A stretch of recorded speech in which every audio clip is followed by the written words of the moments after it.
Bem, meus amigos, então aqui é a primeira tela desse tema que é extremamente importante, bastante polêmico e que há uma necessidade de informações corretas e atualizadas para que as pessoas entendam que daqui para frente nós temos necessidade dessa tecnologia para alimentar a humanidade e proteger o planeta.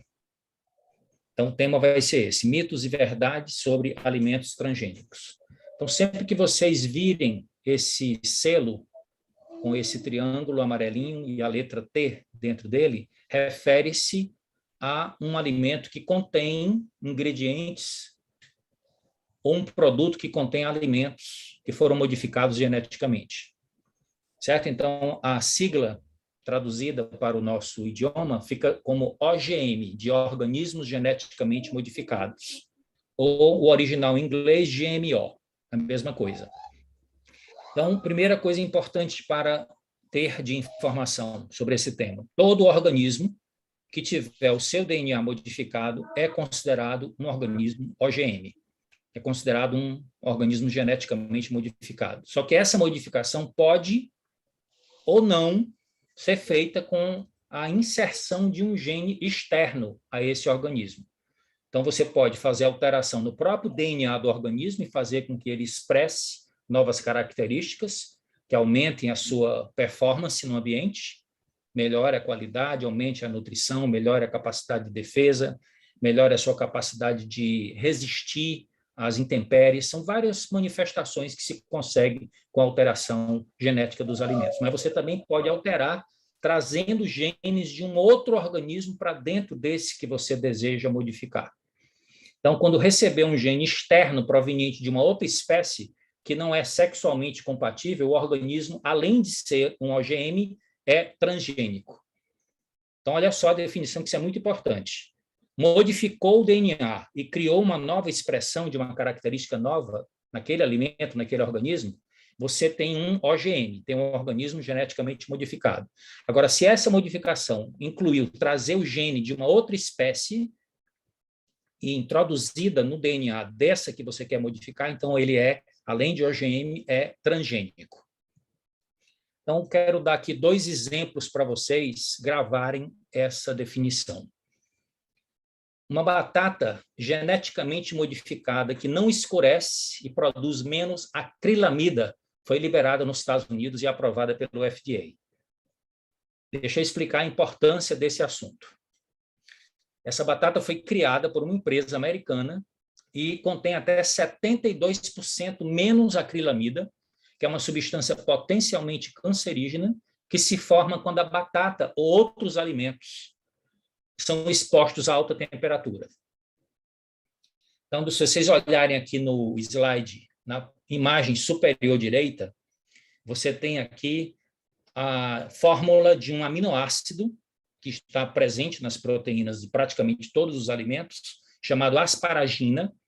E se esse alimento também contém açúcar, contém carboidrato na sua composição, e ele é superaquecido numa fritura ou num forno, esse alimento pode provocar a formação de acrilamida a partir da reação desse aminoácido, a asparagina, com o açúcar. E essa acrilamida, ela se manifesta muito no escurecimento do alimento. Então, eles desenvolveram uma batata chamada batata innate, ou inata, porque é um exemplo de organismo geneticamente modificado que não é transgênico. Eles fizeram uma modificação no próprio DNA da batata e fizeram com que essa modificação fosse expressa em uma produção menor de acrilamida quando a batata é aquecida. Entenderam o raciocínio? Isso também pode ser conseguido através do... Todo mundo já viu quando você assa demais o queijo, ele fica escuro, queima. Quando você assa demais o pão, então aquelas partes queimadas têm uma grande concentração de acrilamida. Então a gente deve evitar o superaquecimento dos alimentos até que eles fiquem nessa situação para evitar a formação dessa substância. Só que os cientistas sabem que as pessoas normalmente não têm essas informações e eles trabalham para proteger a população e aí está uma forma de gerar um organismo geneticamente modificado que não é transgênico. Agora eu quero falar para vocês de um organismo geneticamente modificado transgênico e de um exemplo que beneficia uma quantidade muito grande de pessoas no mundo inteiro. Nós estamos aqui, no lado esquerdo, com uma publicação científica que data de 1973, meus amigos. E essa publicação científica, ela fala sobre a construção de uma bactéria modificada geneticamente a partir da inserção de um gene humano nela. Então, essa publicação científica era um marco na história da biologia, um marco na história da ciência, de uma maneira geral. Porque o Herbert Boyer e o Stanley Cohen, eles são dois inventores que criaram a tecnologia do DNA recombinante, popularmente conhecido com o nome de engenharia genética. E foi exatamente quando eles conseguiram fazer isso que esse método de clonagem teve um papel muito importante no estabelecimento e no desenvolvimento da indústria da biotecnologia, que é a indústria que produz os organismos geneticamente modificados e os transgênicos. Então, quero mostrar para vocês aqui uma reportagem de capa da revista Time, nos Estados Unidos, mostrando exatamente o rosto de um deles, né, do Herbert Boyer, falando sobre a explosão, o boom da engenharia genética a partir desse trabalho deles dois. 3 anos depois, em 76, ele construiu a primeira empresa de biotecnologia e patenteou essa tecnologia do DNA recombinante, especificamente para a produção de insulina humana. Então, olha só que interessante. Antes da criação dessa tecnologia, da utilização da engenharia genética aplicada à produção de insulina humana, os seres humanos tinham que se contentar com a insulina extraída de pâncreas de boi ou de pâncreas de porco, principalmente de porco, cuja insulina é uma das mais parecidas, mais semelhantes com a insulina humana.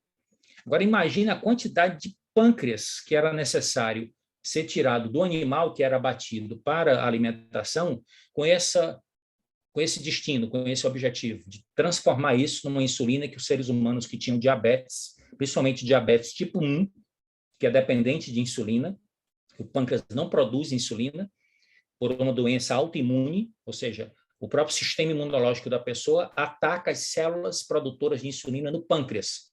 E essas células são destruídas e a pessoa tem uma necessidade de injeção externa de insulina. Então, antes da criação dessa tecnologia, era desse jeito que funcionava. E não atendia a demanda internacional, quantidade de diabéticos se sabe que cresceu muito nas últimas décadas, bem como era extremamente oneroso, muito caro. Então, esses dois cientistas desenvolveram essa tecnologia e vocês podem apreciar aqui a sequência nessa imagem. Então, me acompanha aqui do canto superior esquerdo. Você tem aqui uma célula humana do pâncreas que produz a insulina. Então, eles pegaram do DNA o gene produtor da insulina humana, pegaram esse gene e inseriram numa estrutura de DNA que tem na bactéria, que independe do DNA do cromossomo da bactéria. As bactérias, elas têm no citoplasma delas pequenos DNA circulares chamados de plasmídios. Então, eles conseguem tirar o plasmídio de dentro da bactéria, cortam com uma enzima, abrem o plasmídio e colam o pedaço do gene humano no plasmídio e formam um DNA recombinante. Aí pegam esse DNA recombinante, que serve como transportador do gene da insulina humana, e inserem novamente dentro da bactéria. Aí coloca a bactéria num tanque de fermentação para ela se reproduzir e observam o comportamento e observam a produção, a expressão desse gene de insulina humana pela bactéria. E esse foi um experimento muito bem sucedido, que iniciou exatamente na década de 70, e essas bactérias recombinantes, ou seja, organismo geneticamente modificado, transgênico, porque você colocou um gene de célula humana dentro da bactéria e a bactéria expressou uma característica nova que ela não tinha antes, que é a produção da insulina humana.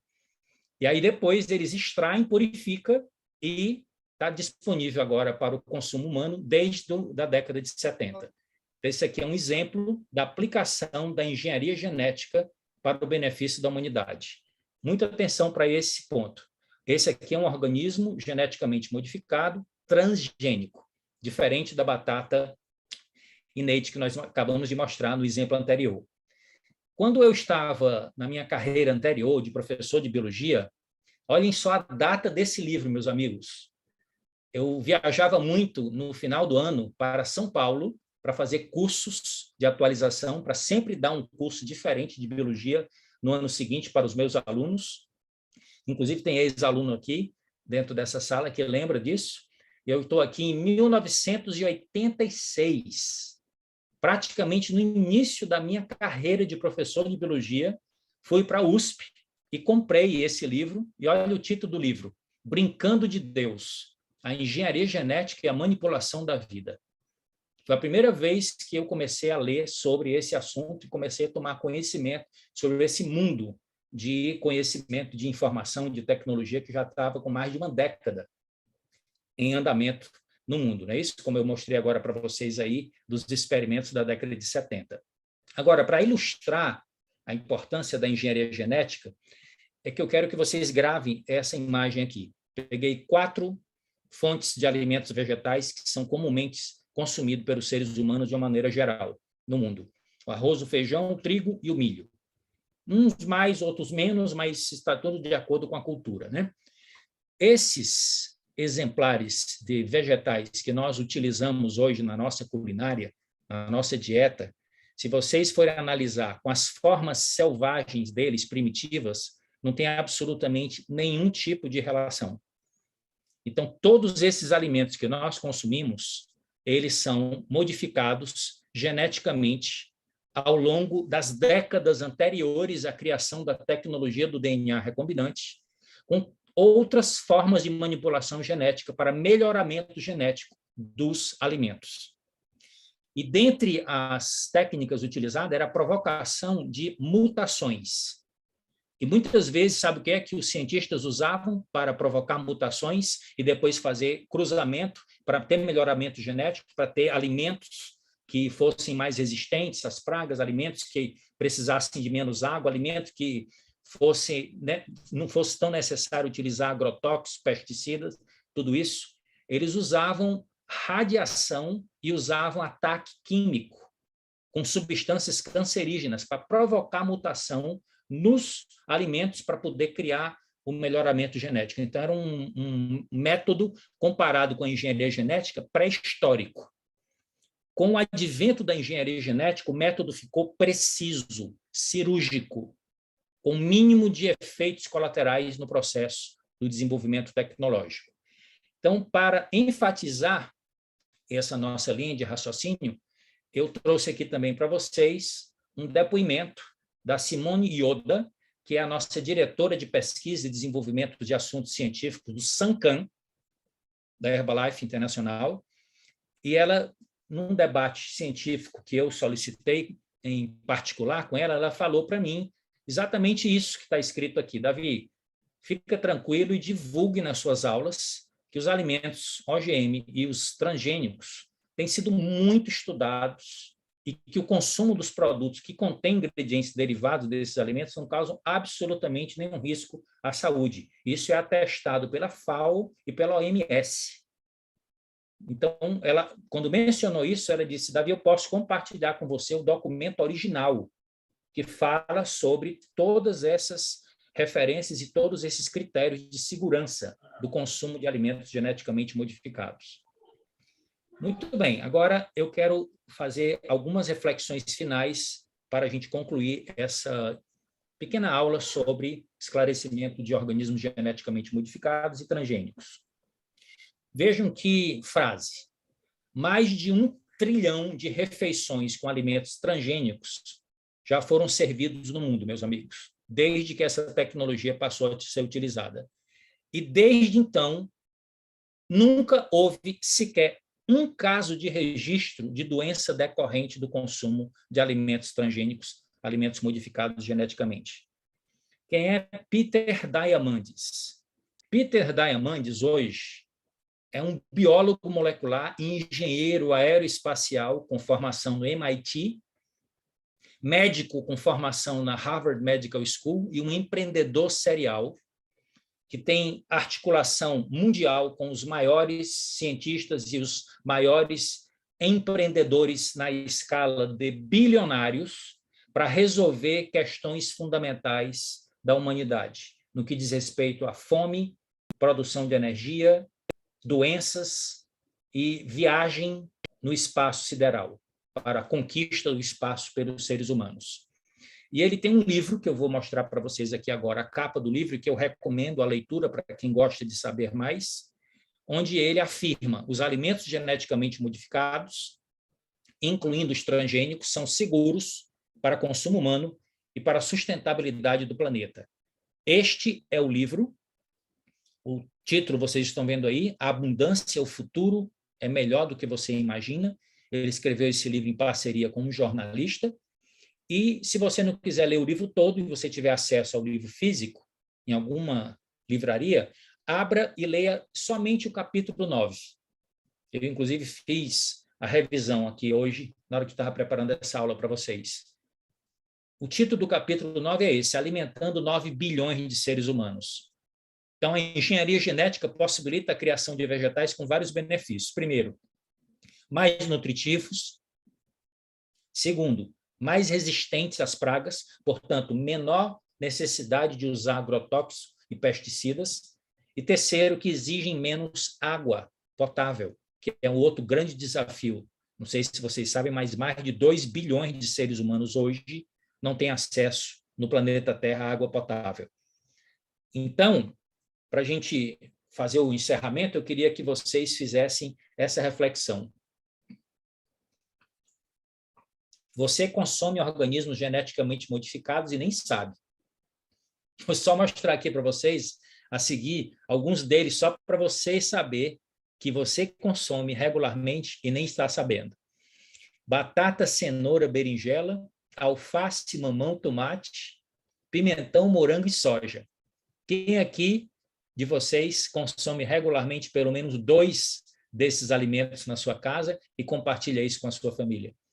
Com certeza, nós estamos no Brasil e esses produtos aqui são consumidos regularmente e, em alguns casos, diariamente. E as pessoas não sabem que esses organismos são geneticamente modificados e são transgênicos. E essa transgenia, como nós mostramos para vocês, com a tecnologia do DNA recombinante, é absolutamente segura. São testados cientificamente, possuem valor nutricional equivalente aos alimentos não modificados geneticamente ou superior e apresentam inúmeras vantagens para o meio ambiente, como nós citamos nessa apresentação. Então, aqui eu concluo essa nossa pequena aula de esclarecimento sobre mitos e verdades a respeito de alimentos transgênicos. Espero ter contribuído para deixá-los mais tranquilos e mais seguros.